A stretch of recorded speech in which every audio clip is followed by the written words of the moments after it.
but you know, that's not what I hear everybody say. Is that right? What do they say? They say he's just the best boss a gal could ever have. And you've been talking to, no, I'm just. Scott. No. All righty.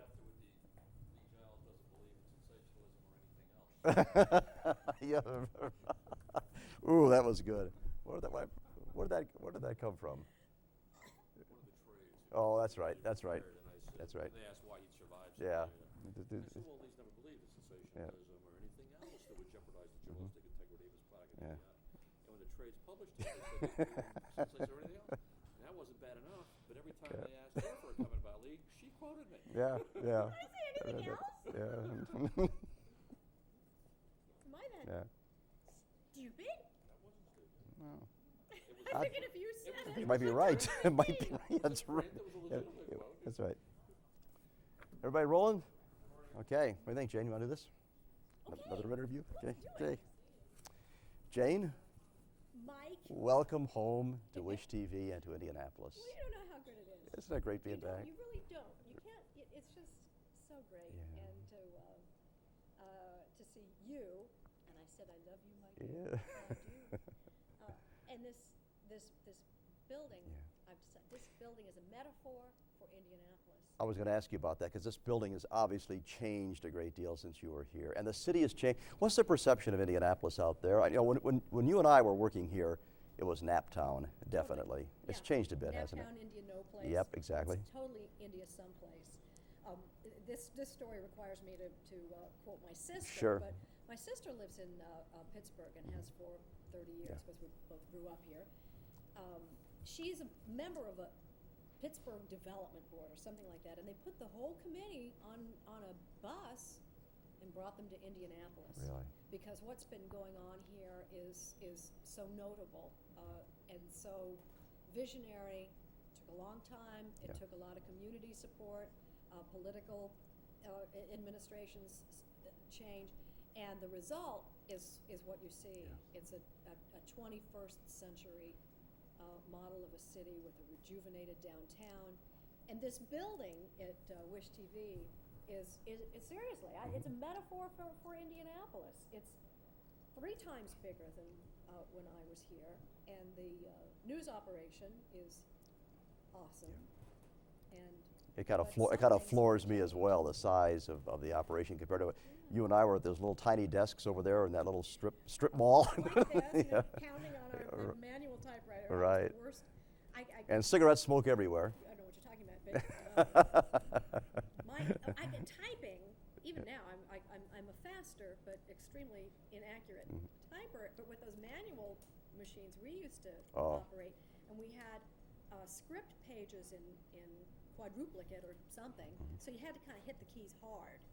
So I'm making mistakes that, and on deadline, and you don't know how many pages of that script paper I went through. Let's do a little reminiscing about that. Remind us of what it was like back, and because we have the satellites and the technology and computerized technology and live. We can go live anywhere, anytime we want to. But boy, back then it sure was different. Remember that old machine we had downstairs cooking film, the processor? Oh, and you had to go. You had some breaking news. Yeah. And it's in the soup, and it took at least 20 minutes. So you would feed this, raw footage of fire and mayhem, and then you had to wait 20 minutes. Yep, exactly. There was no. Come out of the soup. And going live, that required moving the entire station just about on wheels and trucking it somewhere. Well, when I was here, they had the first mini cam. Right. And in town, the first mini cam in town, and it was like putting a 100-pound backpack on your back, and that was mobile, so you could go with it. And it was sent for its first live run through to a press conference at the mayor's office, and by the time Jerry got it set up, the press conference was over. Yeah. Well, the camera was mini. It was all the other stuff they had to take with it. So many parts and pieces. Yeah. So, but it was frontier. It was cutting edge, and it was here.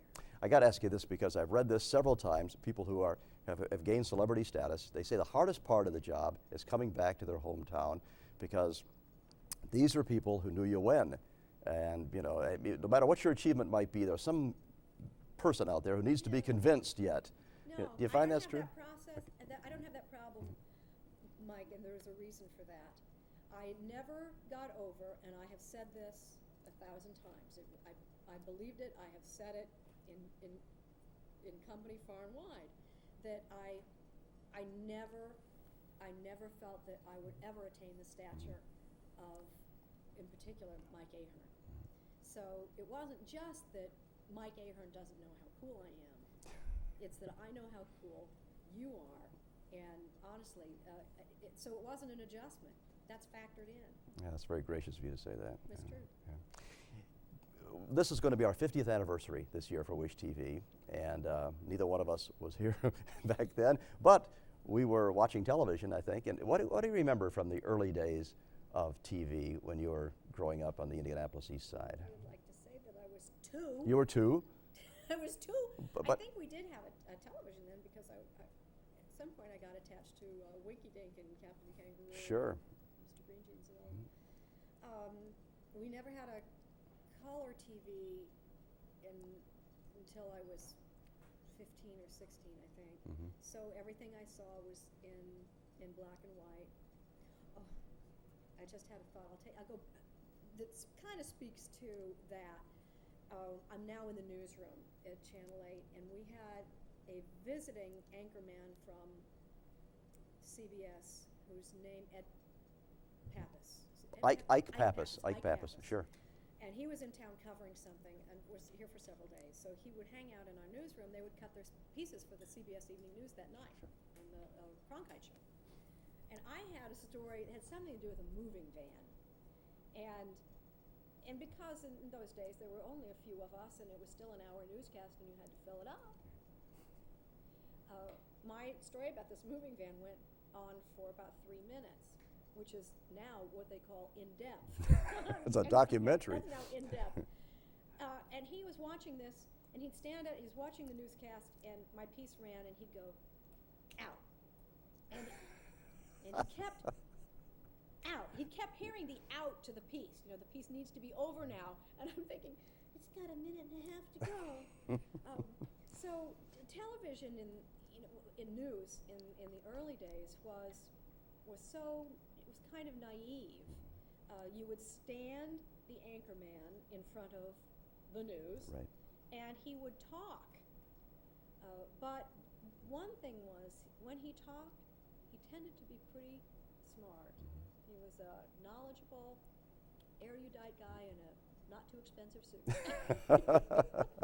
Well, the suit's the same anyway. Those were interesting days, though. I know that you first went out on a story. I recall you went up to Lake Michigan, I think, to cover. There was a pollution problem in the dunes up in the area, and you came back.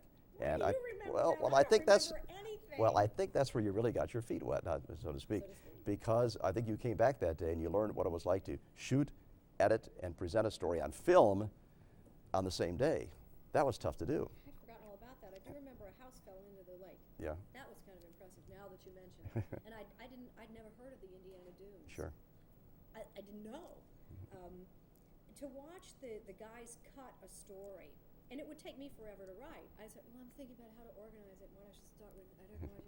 Well, to edit a story in those days, you put the film on, several loops, and I can't explain why, and that they turn it, and they find literally crank it, yeah. Crank it, and they find the frame.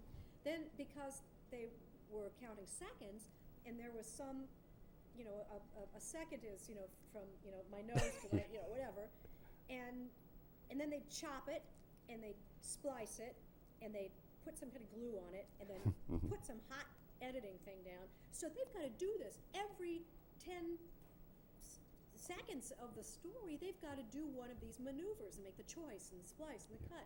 And I'm going, I don't know how I want to say, I know. And I'm not good under pressure. I was never really. I was never one you wanted to send to breaking news, because what they call, I don't know if they call it here, crash. A crash is on Dateline. A crash was was not a story that you spent 3 weeks on. It was a story that flood happened this morning, and there are, you know, people missing in houses, and we're doing an hour on the show tonight. Oh, yeah. That's crashing, and there are people who are so good at it. And I was, you know, I'll just try to stay out of your way because I need to think about things. Well, one thing you did do, and how conscious were you that the fact that you were really breaking new ground? I mean, there was Marlene Sanders, and there was obviously, help me out, or who else? Nancy Dickerson was on the air, of course. Barbara Walters. But as far as local anchors are concerned, you were one of the first in the country. Were you aware, or was it just were you just happy to have a job? No, I wasn't aware of it at all.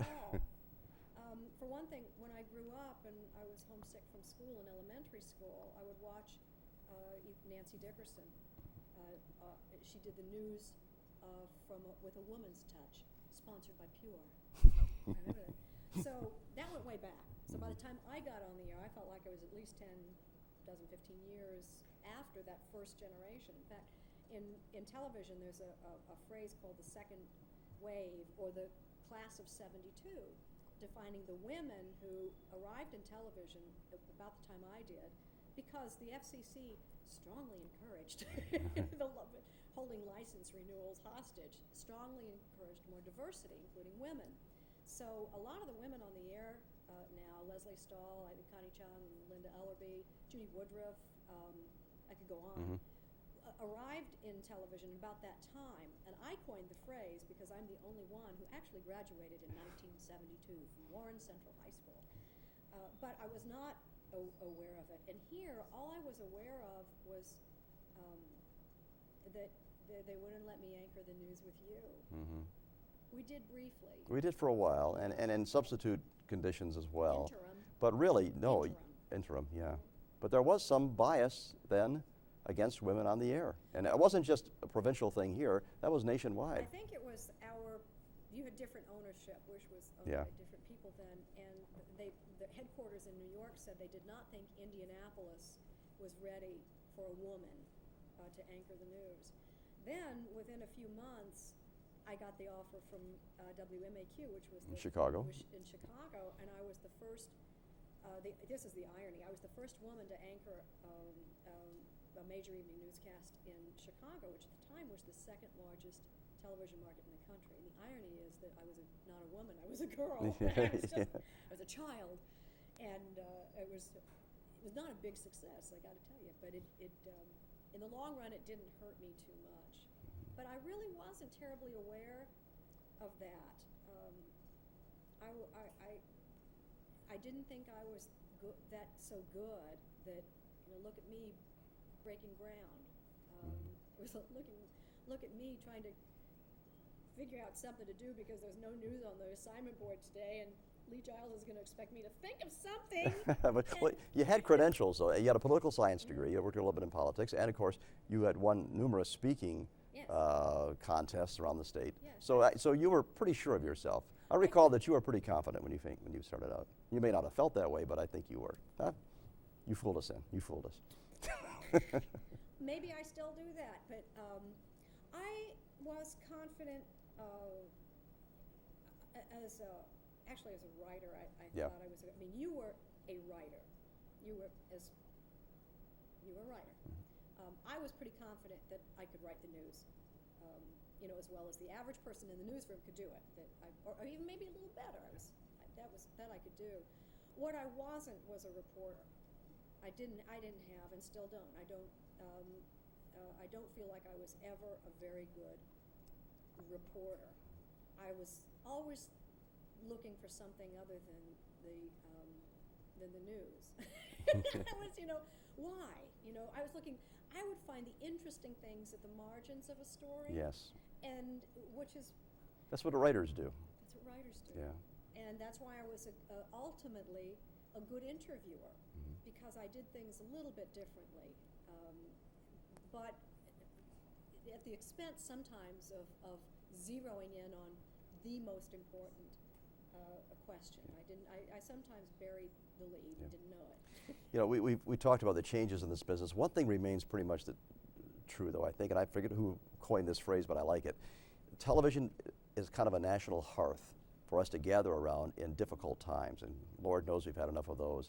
That hasn't changed much, has it? Television is as a unifier in that respect. I had an interesting vantage point on that, if I can evoke the fact that I did spend most of my career at a different network.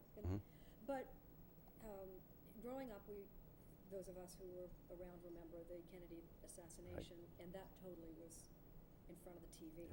Totally. It was 3 days, and everybody was united separately in front of the TV screen. 9/11. I live in New York City, and that morning wasn't. It was a Tuesday morning. I didn't have to go into work until later, so I was still at home. And my husband called. He was already at work. Turned on the TV, and I turned on the TV, and there were the Trade Center. It was just the one plane and so forth. Well, within the next hour, of course, the full scope of the tragedy became apparent, and I had kids in school. They weren't far away, and my first, Yeah. So I went to get the kids, and they weren't little kids. I don't have little kids anymore. But I brought them home. Everybody's in shock. Outside my apartment window, even then, you could start to see people walking slowly, quietly, in great numbers up from south, which is downtown was south, north. And some of them were kind of covered with ashy stuff. Nobody was saying a word. Nobody looked at anybody. They just, this mass of people. Well, at that point, nobody in New York really could understand why going to work mattered, or why the job that they had mattered in the long run anyway. What difference did it make? I was a member of one of but a few professions that felt we had some reason, and I went to work, and we covered the stories as they came along, and that's neither here nor there, but I was there to see Tom Brokaw work, and Tom was I think a symbol, as I'm sure Dan and Peter were too, of the nation coming together. And it was so reassuring for me. The control room at NBC, it was chaos, as you can imagine, but it was packed. And I think everybody wanted to be there to watch and be with Tom. He was steady and calm, appropriately, emotional. You almost find a comfort level in watching. There was nothing else you wanted to do, Right. but just be there. Yes, you wanted to know the news and what do they know now that they didn't know an hour ago. That's huge, but being there, in the presence of someone who seemed to still be a grown-up, felt really good. Yeah. Let's talk about your new show. Okay. Okay. Why a talk show? And you've done news, you've done, obviously, a great deal Well, of I wanted television. to do a variety show, and I wanted to sing, but no, it was not offered to me. When I made the decision to leave Dateline, it was probably several months before NBC did given thought to the fact that, well, Jane's contract is coming up, a 5-year contract, and I knew it was coming up, and that in the past, it would not have been a decision. Well, what are they going to give me? Sign the contract. But it felt like a decision had to be made, and at the same second I thought that, I knew I had made the decision. It was as if the boys in the back room had been thinking, long time, great, been fabulous. But if there was ever going to be a time in my life to figure out something else I might want to do, I couldn't sign a contract and do it. So the first decision was I had to leave Dateline and NBC. As my husband later put it, after 27 years, my wife made the courageous decision to leave Dateline and join an entirely different department at NBC. That was not. But you did. That had to take some courage, though, because It you was had still- It did. I did take. That was a courage. comfortable job for you. Yeah, it was. Except that I wanted wanted to know what else there was. And 30 years nearly is a long time to do one thing. So I had to be available. Well, in being available and thinking about what I might do, I had this idea and that idea, and I could do this, and about a half a dozen different kind of things, topics that would be interesting. When out of the blue, NBC said, daytime talk show. And I only went to the meeting as a courtesy because I had no interest whatsoever in doing it. But the guy who made the offer is an extremely good salesman, and I'm the daughter of a salesman. And by an hour was up, I'd sold myself. What a great idea! What a great idea, talk show. Because all those ideas, they all fit under the same umbrella of I could do them on TV. And hey, don't I do Yes, you do television, Jane. Why don't you give it a try? So it seemed like such a great idea, and I've had a year now to think, what the heck did I do? Well, what kind of talk show? Why is this one different from the other ones? The only difference is me. I'm going to be the one doing it. It doesn't mean it will be the greatest daytime talk show ever conceived because finally Jane Pauley's doing it. That's not it at all. It just sounded like something fun to do and interesting to do. Hard. It will be hard work, and I may or may not be good at it, but it sounded like something I should be very good at and could be very good at. The kind of topics that I want to do, that we were talking before about the margins. Yes. Those are the stories. I don't have to do the news. I don't have to get the quote, the big quote or whatever. I can find out what I want to find out about things that wouldn't even make the news. The Dateline would never do stories on the kind of life stuff that most interests me and always has.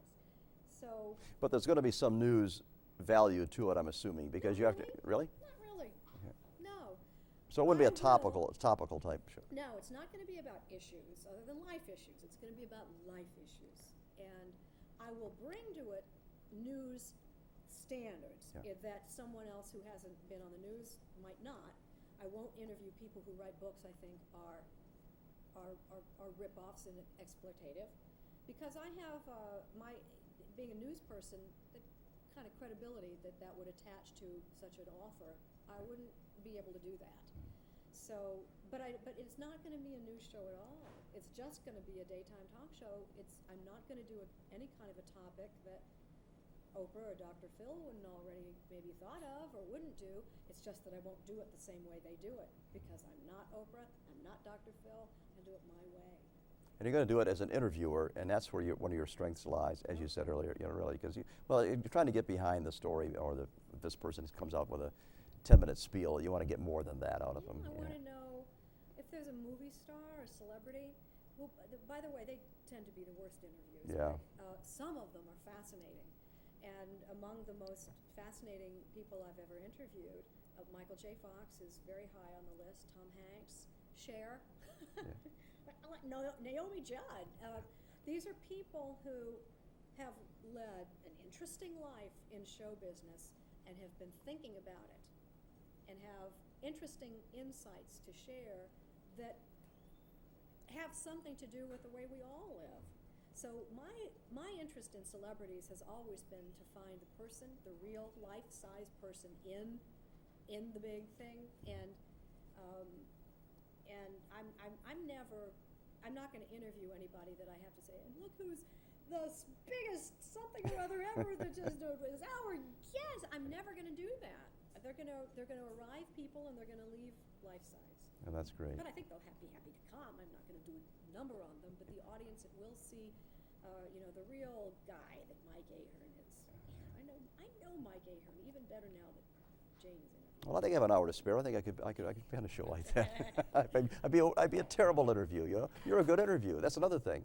I mean, I know you don't like doing interviews that way. Nobody who does them likes to do them be on the other end. But you're pretty good at this. I actually, in a way, I kind of enjoy it because I think with my mouth flapping, and it's pretty typical that I find out what I think about something, but when I hear myself saying it, and my experience in talking about my show and what kind of a show it's going to be, I have learned more in the last month by talking to people about it because it forces me to continually identify, compare, contrast. Oh, it's not that, it's this. Oh, that's good, it's Yeah. this too. And if it's that, well then, and then it's also, so I've learned a great deal by debriefing myself, in fact. Well, the set's different, the cameras are different, the building has changed, but one thing has, and that's our affection for you. It's just so great to see you again, and so wonderful to have you as part of the family again. Looking forward to it. It is my thrill Yeah. entirely. Jane, thank you. Very good, thank you. I would like you to meet a lady from the mayor's office. Oh, my yes. goodness. This lady's name is Carolyn. We kept the mayor's office Yeah. waiting. You did such a good job with the city. Thank you. It's my pleasure. What is your my name pleasure. again, please? My name is Carolyn Coleman. Carolyn I'm Coleman. one of the deputy mayors, and I must say you're no Dr. Phil. You're much prettier. Hey, I'm prettier than Dr. Phil. I just wanted to say that for many, many years, those of us in Indianapolis thought and believed that you were such a credit to our city and a credit to your profession. And with great pleasure, on behalf of the citizens of Indianapolis, Mayor Peterson, I'd like to present to you a small token of our appreciation of all that you have done. And it's a key. It's like Oz. It is. Go as I please. You can, and we hope that you do. Oh, well, if you, thank you. You are very welcome. Thank you.